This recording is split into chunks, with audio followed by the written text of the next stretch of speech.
Hello, so today I'm going to be sowing some varieties of tomato.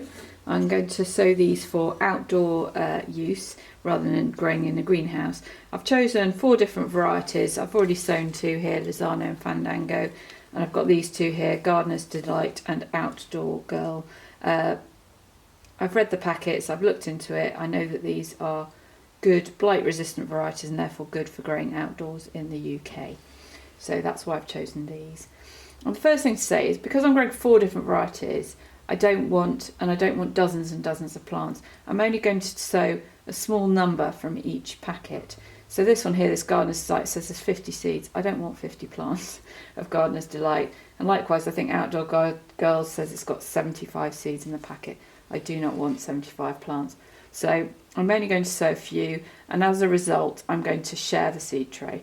I don't know if this is good advice or not, but this is what I do, just to minimise the amount of kit and also space taken up in your house, if you're sowing in your house or in your greenhouse, wherever it is you're growing these things on. Think ahead, think how many you want, assume that they might not all germinate, but don't, whatever you do, sell the whole packet, because nobody needs 50 tomato plants unless you're some sort of commercial operation.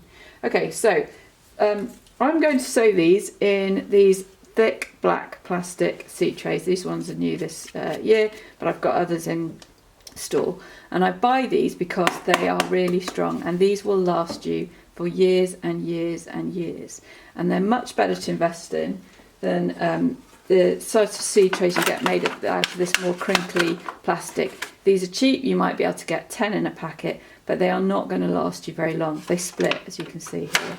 So avoid those, invest in these, and you'll have years of seed sowing without any trouble. So I'm now going to fill up the seed tray. This is the compost that I sieved earlier, so that it's a nice free-flowing medium for the seeds to germinate in. I don't sow it quite to the top, just give it a little wiggle just to even it out. Don't sow it quite to the top, just so you've got room to cover them and water them later. Pat it down, and there's your lovely medium. Now if I start here, this one's Outdoor Girl.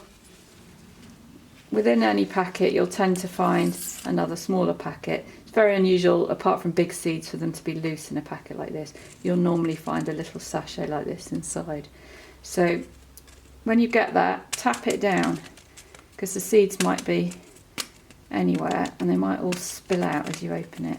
So tap them down, hopefully towards the bottom, tear off the top, stick your fingers in to try and open it up. Can be a bit tricky. These sachets tend to be sort of plastic lined or metal lined. I'm just gonna, oh, there's one's fallen out. Put that on the surface there. There we go. Now we're in.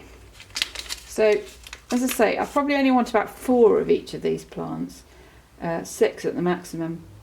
So I'm only going to sow about 12, and I'll hopefully give the excess away. So there are the seeds. Tap them out onto your hand, and then I just use my fingers just to pinch them, spread them out. If you're a neat freak, you could put them carefully over the surface in a pattern, but when the seeds are fiddly, I try to not be too worried about that. So I've got 1, 2, 3, 4, 5, 6, 7, 8, 9, 10, 2 for luck, I think. So that's that lot. Put the rest back in the seed. They might be viable for another year.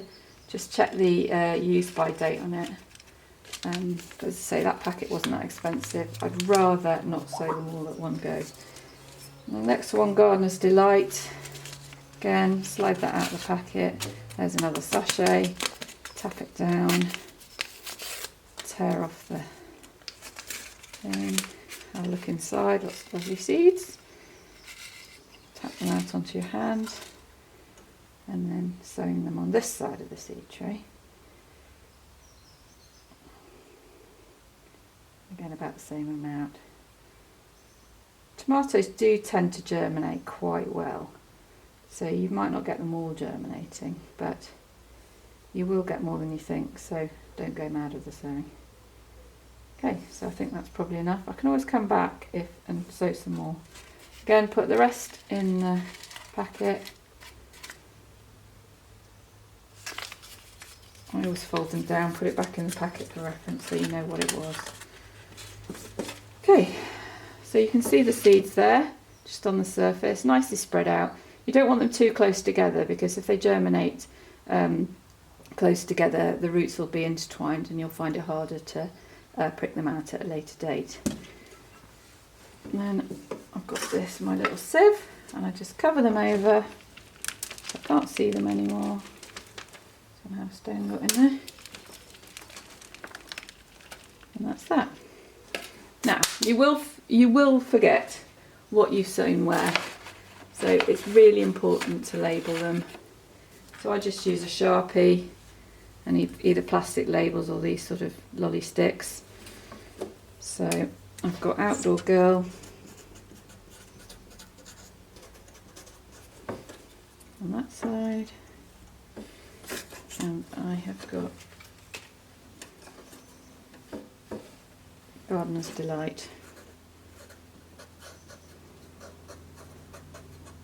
on that. Now, they need watering in. You could do that with a rose on a watering can, but I find this technique is much better, is to fill a tray.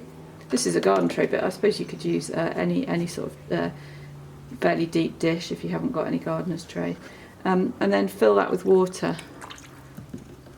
And if you just then put the tray in the water for 15-20 minutes, gradually the water soaks through and you'll be able to see it form. You just slight darkening where it's damper on the surface, and then you know it's reached the surface and your seedlings are going to have enough water, and then that's it. If you're growing them indoors in your kitchen, put them on a light windowsill. Try and make sure the compost doesn't dry out. That is the challenge of sowing indoors, is to make sure they've got a warm, a light spot, but where the compost isn't going to dry out. Or if you happen to have a little propagator, a little plastic lid that you can put over them, all the better. And that's that. Wait for them to come up.